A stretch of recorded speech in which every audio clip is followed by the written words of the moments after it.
The rain fell in slanted sheets as 3 black cars wound up the ivy-choked drive toward Harrow House, a once grand estate now sagging beneath the weight of time and secrets. Towering hedges curled like claws around the perimeter, and the windows, those that weren't boarded up, reflected nothing but darkness. Even in death, Celia Harrow made a statement. Inside the foyer, time had frozen. The chandeliers hung crooked, their crystals dulled by dust.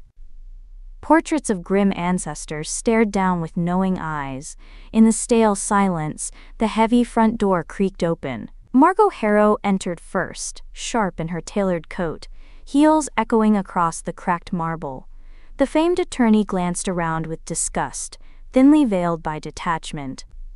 She had not returned since her bitter 18th birthday argument with Celia, an argument no one else ever heard in full. A storm of emotion flared in her eyes, quickly blinked away. Behind her, Elias, disheveled but trying. His hands trembled slightly as he adjusted the cuffs of his jacket. Years of substance abuse had left shadows under his eyes and a limp in his spirit. But this house, he knew, held something he needed. Closure, perhaps.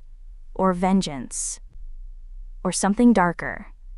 Last came Nathaniel, their golden brother, trailed by his assistant who carried more briefcases than seemed necessary. Polished and political, Nathaniel barely looked at the house, his jaw tight. He wasn't here for nostalgia. He was here to protect what could still be spun into a narrative: grieving son, reluctant heir, loyal public servant. Waiting for them was Mr. Aldous Reed, Celia's lifelong solicitor. His face was all angles and mourning black. "The terms are unusual," he said simply, as if he were describing the weather. They were led to the drawing room, once the heart of Harrow House, now heavy with dust and a sour undercurrent of mildew. On the mantel, a single envelope bore Celia's looping hand. Reed opened it and began reading aloud. "To my beloved children, Margot, Elias, Nathaniel. You've come expecting an inheritance. You will find one, but only if you earn it. I've left behind a game, a test of blood, truth, and loyalty, clues tied to your pasts, to our shared sins. Only by solving them will you find what I've hidden. Until then, you may not leave Harrow House. This is non-negotiable. I have insured it. Good luck." "Celia?" A stunned silence followed. Then Margot scoffed. "This is some kind of joke." "It's very real," said Reed, holding up a legal document. "The will is legally binding. The estate is in lockstep with Celia's final wishes. None of you can claim assent, or even leave the grounds, until the terms are fulfilled. I advise you begin immediately." The house was locked. Quite literally, the gates had been sealed electronically. No staff remained except one. Iris, the housekeeper. She appeared almost ghost-like in the doorway, her posture stiff, her hands clasped. Early 40s, with a weathered grace and eyes too sharp to be ordinary. She curtsied without emotion.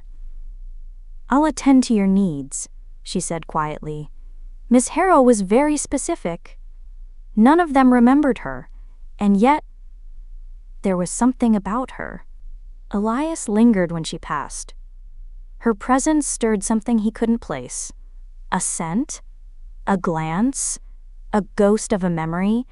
Later, over a dinner none of them touched, Iris returned to present the first clue: a sealed box containing a single key, an old cassette tape labeled "For Their Ears Only," and a map of Harrow House marked with red X's. Nathaniel was the first to speak. "This is ridiculous. She's treating us like contestants." "She always loved the theater," Margot muttered. But it was Elias who pressed play. Celia's voice crackled to life, eerie and calm. "By now, you're wondering why. The truth is layered, as it always has been. This house holds more than dust and decay. It holds answers. You've each been lied to, by me, and by each other. This game isn't about inheritance. It's about revelation. Follow the clues. Face what you've forgotten, what you've buried. Not all of you will finish." And some of you will wish you hadn't started." The tape ended. Thunder cracked. As the siblings exchanged glances, something shifted in the room. The old grandfather clock began to chime, though no one had touched it. The fire roared higher on its own, and Iris, standing silently by the door, smiled faintly, watching them with unreadable satisfaction. The storm outside raged through the night, battering the windows of Harrow House with gusts like angry fists. Inside, the siblings stood in the drawing room, staring at the cryptic items in front of them: a brass key aged by time, the cassette tape that had already chilled them to the bone, and a map of the estate with 3 ominous red X's, each marked in a room none of them remembered fondly. "It's a trick," Margot said, pacing. "Mother was manipulative, not deranged." "I don't know," Elias said softly, examining the map. "She always said the truth would rot this family from the inside. Maybe this is her doing exactly that?" Nathaniel said nothing. He stared at the map like it was a landmine. One of the red X's marked the nursery. Before they could debate further, Iris reappeared, silent and sudden, as though conjured. "I've made up the bedrooms. You'll want rest before tomorrow. You'll need it." "Did Celia say how long this circus would last?" Margot asked, irritated. "She said it would end when it ends," Iris replied coolly. "Good night." The next morning, the air in Harrow House felt thick and stagnant. Margot awoke in her childhood room, unchanged, right down to the cracked ballerina lamp and the mirror that always distorted her reflection slightly. Tucked beneath her pillow was a note in Celia's hand. To see what's true, one must return to the lie. Meanwhile, Elias stood before the sealed door to the old basement music room. The brass key turned with a reluctant click. Dust curled into the air as the door creaked open. Inside, he found what looked like an untouched time capsule: his mother's old gramophone, stacks of vinyl, and a locked wooden chest. In the corner, an old wall panel caught his eye, misaligned, just enough to invite curiosity. Behind it, he found a photograph of Celia holding a baby.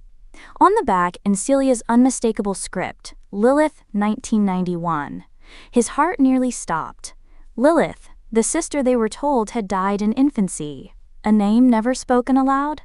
A ghost. But here she was, real, cradled in Celia's arms. Elias didn't show the photo to his siblings. Not yet. Nathaniel's search led him to the library, a room Celia always kept locked. Behind a false bookshelf, he uncovered a passageway he never knew existed.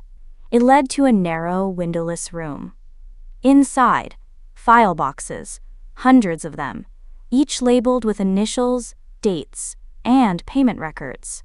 He opened one and found a letter. "Celia, as agreed. Photos enclosed. Keep your end of the deal." TM attached were photos of a judge. Nude, compromised, terrified. Nathaniel staggered back. This was blackmail. Extortion. The Harrow fortune wasn't built on charity. It was built on secrets weaponized. The implications were massive, especially for a public figure like himself. If this ever got out. And then there was a sound, rustling behind him. He spun, but the room was empty. Except for the whispering echo of his mother's voice from an unseen speaker. "Everything we built, Nathaniel, was built on their silence." Margot's search led her to the old greenhouse. The glass was fractured, the plants long dead. But among the ivy and rot, she found an old locket buried in the soil. Inside, 2 tiny locks of hair and a folded note that read, "2 daughters, one forgotten." Beneath the bench, a rusted safe was embedded into the floor. The key from the drawing room fit perfectly. Inside, she found more than jewelry. There were documents, birth certificates, some with names crossed out, others altered, and among them, a forged death certificate for Lilith Harrow. Margot recoiled, shaken. "She didn't die," she whispered. That evening, the 3 siblings gathered in the parlor, each holding back the secrets they'd found. Margot tried to gauge her brothers. "Mother forged a lot of things. That much I know. I found Something too, Elias admitted, avoiding Nathaniel's gaze. A picture. She was alive. Lilith. Nathaniel hesitated, his jaw tightening. I think there's more going on than we ever imagined. And Iris. How well do we really know her? Just then, Iris entered, carrying a silver tea tray. Still playing the game? She asked lightly. It only gets worse from here. Her tone was polite, but her eyes held something harder, almost triumphant. And yet, when she glanced at the documents in Margot's lap, she betrayed a flicker of something else. Recognition? Panic? It was gone in a blink. I hope you find what you're looking for, Iris said smoothly, before the house gives up more than you can handle. As she left, Margot whispered, She knows something. Elias nodded. Maybe she's part of it. Nathaniel narrowed his eyes. Or maybe she's someone else entirely. They were being watched, played with. Each clue unraveled one truth and tied 3 more knots. One thing had become clear. Lilith had never died. And one of them, maybe all of them, had lived comfortably on the ashes of a lie. The next morning brought no sunlight, just fog coiled thick across the Harrow estate, making the entire house feel like it had drifted out of time. The siblings awoke to a new envelope, slipped under each of their doors with no trace of who had delivered them. Inside each, a single Polaroid photo. Margot's showed a woman crying in a courtroom, one of her past clients, publicly ruined. Elias's showed a man being escorted out of a hotel in handcuffs. Nathaniel's was the worst. An image of him in his college days, slipping an envelope into the briefcase of a now-deceased senator. On the back of each, a handwritten note in Celia's pen. You know what you did. This is your legacy. Face it. Margot snapped her envelope shut, furious. She's not just making us hunt for her secrets, she's making us choke on our own. Later that day, the second part of the scavenger hunt began, prompted by another clue Iris found, tucked in the base of a cracked statue in the foyer. The clue was a riddle. To know what was taken, go to the place of dust and recordings, hear what was never meant to be heard. Elias immediately recognized it, the attic. The siblings climbed the narrow staircase together, tension coiling tighter with every step. The attic door resisted, swollen with moisture, but it finally gave way, releasing a musty wave of air. Inside, trunks, boxes, and furniture covered in white sheets stood like frozen ghosts. But one corner had clearly been disturbed. A cassette player sat on a milk crate, and next to it, a box of unlabeled tapes. Elias pressed play. Celia's voice filled the space, confessional, raw, unguarded. I told myself the blackmail was for justice. I chose targets who deserved punishment. Abusers, predators, liars. But then the money came.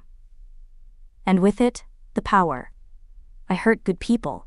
I ruined them to protect myself, and to protect them. They? Margot asked. Us? The next tape was worse. Nathaniel's campaign is built on dirty money. I funneled donations through old contacts, made calls, called in favors. What he doesn't know won't hurt him, unless someone tells him. I've made sure he'll never know. Nathaniel went pale. She used me, my entire career. But it was the third tape that shattered what remained of their certainty. Margot never knew, but I destroyed her mentor, Judge Bell, when he tried to reveal the truth about Lilith. He knew too much. I leaked photos. I made sure he was disbarred. Margot thinks she rose because she earned it. She rose because I cleared the path with ruin. Margot staggered back, stricken. No, she wouldn't. Mother always said you had to break the system to beat it, Elias whispered. Looks like she broke everyone else instead. By evening, tempers had boiled over.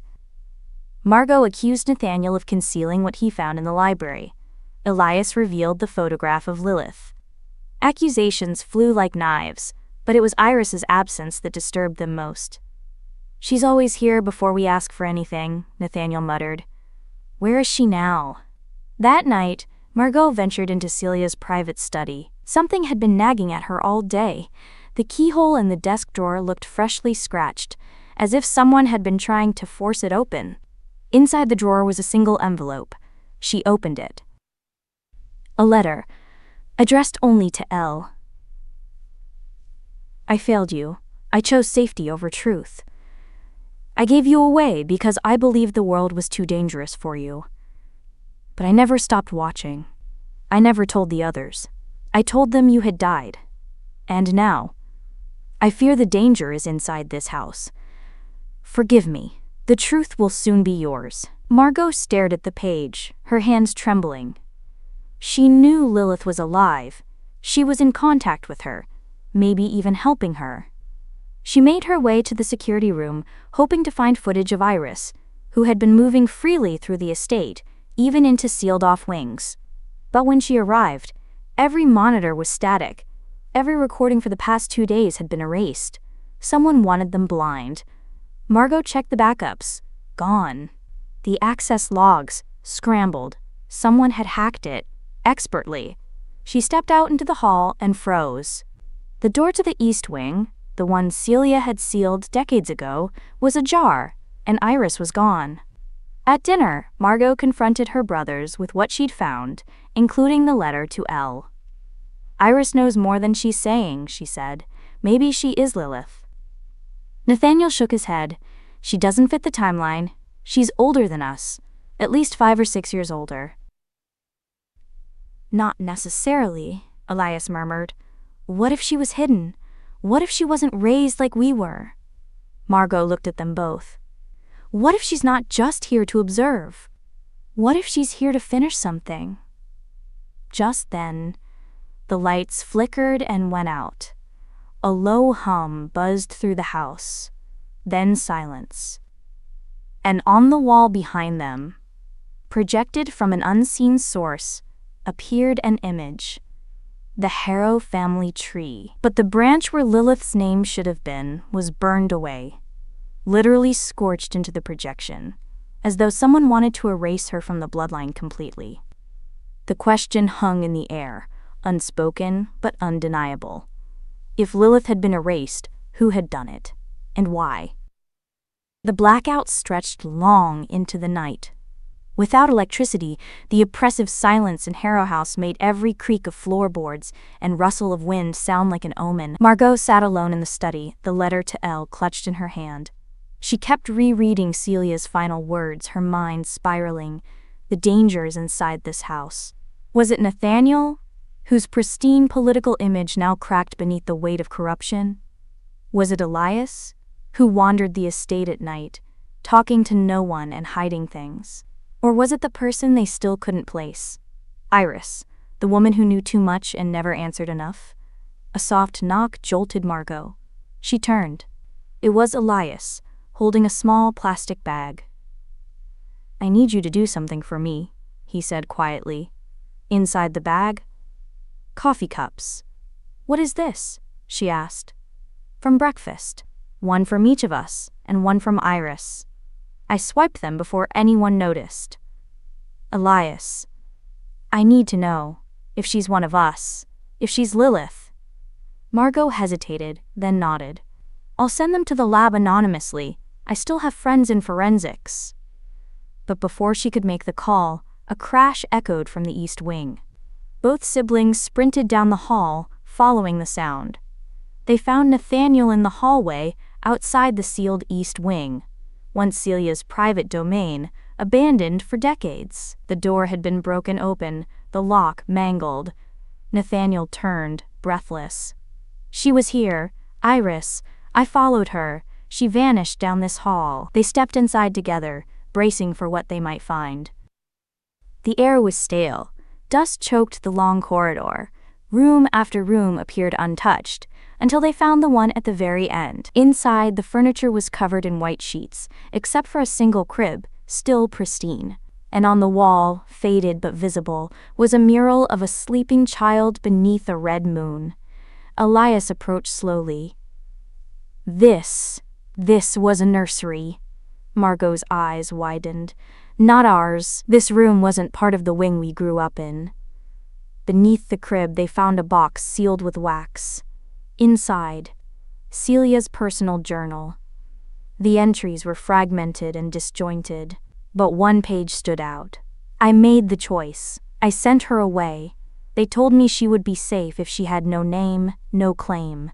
But I watched her grow from afar. I paid the family. I made sure she was cared for. Until they disappeared. Until she disappeared. Another entry followed, in shakier handwriting. I saw her once, at a fundraiser. She looked right at me. She knew. I said nothing. She smiled like a stranger. But her eyes, those were mine. Then a final entry, dated 2 weeks before Celia's death. She's here, in the house, watching us. Maybe it's time. Maybe she deserves the truth more than the others ever did. They were silent, the weight of realization crushing. She was here, Nathaniel said. Celia knew, and she did nothing. Margot whispered, no. She did something. She wrote the will. That night, unable to sleep, Elias wandered back to the greenhouse, haunted by the image of the crib and by the memory of Celia's voice on the tapes. The full moon cast long shadows across the glass panes. He moved to the corner where the rusted safe had once been, noticing now that the floor beneath it sounded hollow. He returned with tools. It took nearly an hour, but he pried the panel up. Beneath it, a small, shallow grave. Inside, only a single decayed blanket with the stitched initials LH. No body. Nothing else. Elias screamed. By morning, the results from the lab had come in. Margot retrieved the anonymous DNA report, hands trembling. She stared at the page, her face draining of color. I'm not her daughter, she whispered. Nathaniel looked up, shocked. What? Margot shoved the paper toward him. I'm not biologically related to Celia. I don't belong here. But then who? Wait, Elias interrupted, rifling through the report. There's a match between Iris and Celia. Half match, Margot corrected. Same maternal line. Elias's voice turned hoarse. She's Lilith. She is. They confronted Iris in the garden, where she stood in the mist trimming dead roses, calm, poised, eerily collected. You lied to us, Margot spat. Iris tilted her head. About what? Who you are. She paused, then said simply, No, I never said who I was. That was your assumption. Then say it, Elias demanded. Say your name. She looked each of them in the eye, one by one. My name is Lilith Harrow. But before they could react, the sound of shattering glass came from inside. The study. They ran back into the house, just in time to see smoke curling from beneath the door. Someone had tried to burn the journal. They doused the fire, but a few key pages had been scorched, destroyed. Among them, a page that appeared to mention a second will. Lilith's voice cut through the silence. Someone doesn't want the truth getting out. Nathaniel stepped forward, face pale. Then what is the truth? She looked at him with eyes cold and sharp. That one of you helped make me disappear. They stared at her, Margot, Elias, and Nathaniel, silent, stunned, breathless. Iris, Lilith, stood before them, no longer the soft-spoken housekeeper with watchful eyes. She seemed to grow taller, straighter, her entire presence shifting now that the truth had cracked wide open. I waited years for this moment, Lilith said, and yet, you still don't see the whole picture. Margot broke the silence. You manipulated us, rewrote the will, created the scavenger hunt, staged every clue. I did, Lilith replied without flinching, and I did it to expose what Celia buried. What you helped her bury, knowingly or not. Elias stepped forward. We didn't know you existed, Lilith smiled coldly. Ignorance is not innocence, not in this house. She led them into the east wing again, this time deeper, to a room none of them had dared enter before. Celia's old vault. A heavy steel door groaned open. Inside, Rows of filing cabinets and safety deposit boxes lined the walls, dusty but preserved. Lilith lit a match. The warm glow flickered across the words stenciled in black on the central cabinet. Archangel, Nathaniel read aloud, baffled. What is this? Lilith opened the drawer and pulled out file after file, each one containing names, dates, photos, all of them people, prominent families, judges, tycoons, blackmail, she said simply. The full extent of the network. Celia didn't just ruin lives to protect herself. She helped build a machine of coercion, surveillance, and control. They called it Archangel. She was one of the founding members. Margot stared at the files, horrified. These people, some of them are still in power. Yes, Lilith said. And some of them were responsible for what happened to me. She opened another file, this one bearing her name. Inside, a redacted birth certificate, falsified adoption papers, a psychological evaluation from a private clinic, and a custody release signed by Celia Harrow. Elias's voice cracked. She didn't just give you away, she had you committed. Lilith nodded. I was 5. I stopped speaking. I started drawing strange things, places I shouldn't have remembered, people I hadn't met. Celia thought I was a threat, not just to her, but to the whole machine. So she handed me over to one of Archangel's placement families. They reprogrammed me, wiped my identity clean. I escaped when I was 16. Nathaniel looked away, guilt flickering across his face. Lilith locked eyes with him. And you were there, weren't you? The summer it happened. I was just a kid, he whispered. You were old enough to remember me, she said, old enough to lie about it. That night the estate turned colder. Lilith called them into the dining hall, now stripped of its finery. Paintings removed, heirlooms boxed. On the table, 3 sealed envelopes. More games? Margot asked. No, Lilith replied. Choices. Each envelope contained a dossier, one on each sibling. Their sins, buried deep, now unearthed. Margot's collusion with a judge in a wrongful conviction. Elias's overdose at a political fundraiser that had been covered up by Celia's money. Nathaniel's ghost-written speeches, paid interns, and secret offshore accounts. This is your legacy, Lilith said. You can take it with you, or burn it with this house. Then she opened her own envelope.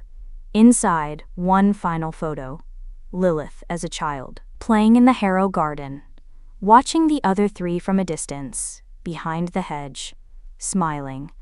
I used to think I was the ghost of this family, she whispered. But I was never dead, just buried alive.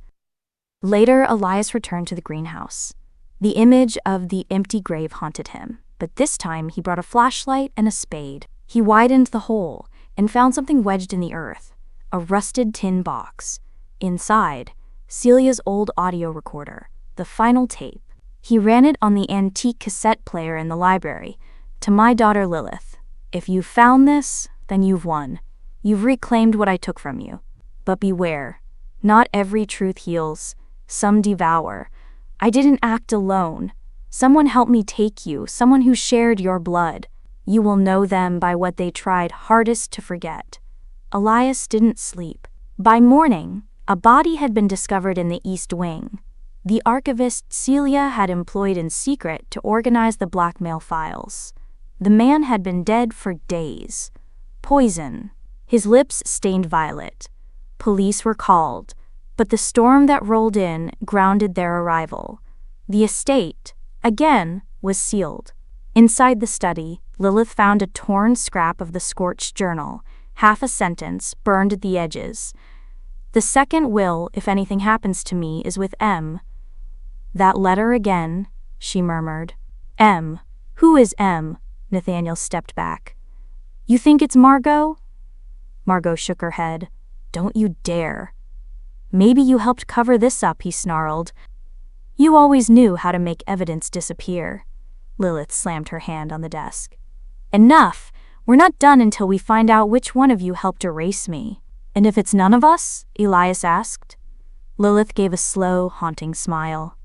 Then we find out who's pretending to be innocent. The estate's grand hall echoed with the thunder outside, the storm pressing against its ancient bones like a reckoning. Lightning flashed, momentarily illuminating the tense faces gathered beneath the chandelier's warped shadows. Lilith stood at the head of the room, clutching the charred journal fragment. Her voice, once measured, now cut like glass. "There was a second will," she said, "meant to give everything to me, written after the first and more damning. Celia feared what might come and tried to make it right too late." Elias looked pale. "And you think someone stole it?" "I think someone destroyed it," she snapped, her gaze flicking to Margot. Before Margot could respond, a loud crash echoed from upstairs. They rushed toward the sound and found the door to Celia's private study ajar, papers scattered across the floor, books torn from shelves. In the center of the mess lay the body of Charles, the estate's attorney. Dead, a bloodied brass letter opener stuck out from his chest like a mocking exclamation mark. Margot dropped to her knees beside him, trembling. He was going to confirm the existence of the second will tonight. He said he had proof." Nathaniel backed away slowly. "Someone killed him. Right under our noses." The power snapped off. The entire estate fell into darkness. By candlelight, the group returned to the drawing room, where Lilith demanded they turn out their pockets and bags. Nathaniel exploded. "You're not the law here." "No," Lilith said, "but I am the reason any of you are still alive. And you should be asking yourself why someone is trying to stop this game, my game, before the truth is out." She turned to Margot. "Let's start with you." Margot hesitated, then handed over a folded piece of paper. Lilith scanned it, a letter addressed to Celia. In it, Margot threatened to expose Celia's role in the Archangel ring, unless she changed the terms of the inheritance. "You blackmailed the blackmailer," Lilith said, her voice cold. "She deserved it," Margot hissed. "She ruined lives, turned us into pawns. I was trying to get justice." "For yourself?" Elias asked. "For all of us." Before Lilith could respond, a knock came from the east entrance. Startled, they opened the door to find 2 police officers, drenched, breathless. "We received a distress signal," one of them said. "A call came from this estate 30 minutes ago, anonymous. Said someone's life was in danger." "We've already lost 2 people," Lilith replied, leading them inside. "You're late." As the officers surveyed the scene, Elias suddenly turned to Lilith. "You said you escaped when you were 16. How did you find your way back here?" Lilith paused. "I never forgot the house. I dreamed of it. Even after they drugged me, changed my name, it was burned into me, and eventually, I found a clue in an old newspaper article about a woman named Iris who donated to the very same orphanage I'd been sent to. Celia. She was still watching me, still playing God." She looked down. "I came back before she died, confronted her. She begged for forgiveness. She gave me the journals." Nathaniel narrowed his eyes. "So she did try to make amends." "Yes," Lilith admitted. "But I still rewrote the will. She never signed it. I forged it. And I set the game in motion." The officers exchanged glances. "That's a serious admission." "Not as serious," Lilith said, walking toward the fireplace, "as what I found this morning." From behind the mantel, she pulled a small recorder and played the final voicemail Charles had left before he died. "It's gone. The second will. Someone accessed my safe deposit box. Used your mother's signature to steal it. I suspect Nathaniel. He's the only one with the handwriting samples from Celia's campaign archives." Everyone turned. Nathaniel went stiff. "That's a lie." "Is it?" Lilith asked. "Because the second will would have ended your political career. It detailed Celia's bribes to your donors. You had everything to lose." "And what about Elias?" Nathaniel said, deflecting. "He's been silent for hours, disappeared again this morning." Elias finally spoke. I found something in the West Wing. In the old servants' quarters, a locked room. He dropped a bundle of letters on the table. Correspondence between Celia and someone signed only as M. Lilith skimmed them, her hands trembling. You told her to erase me, she whispered. You wrote, the girl is a liability, she must be removed or she'll bring everything down. She looked up at Margot. Margot paled. No, those were context matters. I didn't mean killed, I meant sent away. Rehomed, you were hurting yourself. Don't, Lilith said, voice like ice. Don't you dare justify it. Suddenly, one of the officers returned from upstairs. We found something else. A confession. Or maybe a trap. He held up a typed letter addressed to Lilith, signed by Elias. I did what I had to. I couldn't let the truth come out. I hope someday you understand. Elias stepped forward, stunned. I didn't write that. It's your signature, the officer said. It's not my words, Elias cried. Lilith stared at the paper, her jaw clenched. This house is a hall of mirrors, she muttered. Truths layered beneath lies. Every confession, every betrayal, all manipulated. She looked at her siblings, torn, trembling, collapsing under the weight of their shared sins. One of you, she said softly, killed for this secret. But I'll make sure it's not buried with them. Rain battered the windows of Harrow House like a furious chorus as the siblings descended into the hidden cellar beneath Celia's study, led by Lilith and the final clue from the scavenger hunt. The air was damp, and the stairwell groaned under their weight, as if the house itself resented every step closer to the truth. The cellar was unlike the rest of the decaying estate. It was pristine, hermetically sealed, lined with velvet drapes and cedar shelving. At its center sat a vintage film projector, already loaded. A single note lay beside it, in Celia's looping, once familiar hand. Let me say what I never could in life. This is my final decree. Lilith flicked on the projector. The whir of film filled the silence. Celia appeared on screen, her once imposing presence now ghostly and frail. Her silver hair was pulled back, eyes sunken with age, but her voice, steady, cold, commanded the room. If you're watching this, it means Lilith found her way home. Good. She was always meant to. I made choices that damned us all, thinking I could outrun the fire I started. But you must know. My empire was built on ashes. Lies, blood, yours and mine. She sighed, visibly shaken. To Lilith, I gave you away to protect you. From them, from myself. I watched you grow from the shadows. I paid your tuition, ensured you were safe. But I never had the courage to tell you I loved you. I only knew how to manipulate, to bend people to my will. I knew, someday, you would come for justice. I welcome it. To the rest of you, I raised you in shadows, fed you poisoned loyalty and called it love. Nathaniel, Margot, Elias, you were my redemption projects, but none of you knew how much of yourselves I took to craft my salvation. This game, this inheritance, was originally my idea, but Lilith rewrote the rules. I let her. I wanted her to. Because only through her would the truth be set free. What you choose to do now is no longer in my hands. The screen went dark. Silence. Then Lilith turned to the siblings, each broken in a different way. Nathaniel, shoulders slumped beneath the weight of political collapse. Margot, mascara streaked down her face, clutching a necklace that once belonged to Celia.